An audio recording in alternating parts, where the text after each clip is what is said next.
అదే కృష్ణుడు ఆయన నారాయణ స్వరూపమే కాబట్టి అర్జునుడికి అందరికీ ధర్మరాజుకి అందరికీ మీరు నేల మీద పడుకోండి, పడుకోండి. ఒక్కడు లొంగడు. ఎవడో తెలుసా? భీముడు. లొంగితే భీముడు ఎలా అవుతాడు? నేను లొంగను.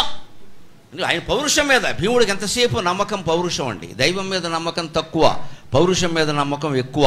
అర్జునుడికి దైవం మీద నమ్మకం, పౌరుషం మీద నమ్మకం సమానంగా ఉన్నాయి. అందుకని జగదేక వీరుడు అర్జునుడు కాగలిగాడు, భీముడు కాలేకపోయాడు. గమనించి మనకి దైవం మీద పౌరుషం మీద నమ్మకం సమానంగా ఉండాలి.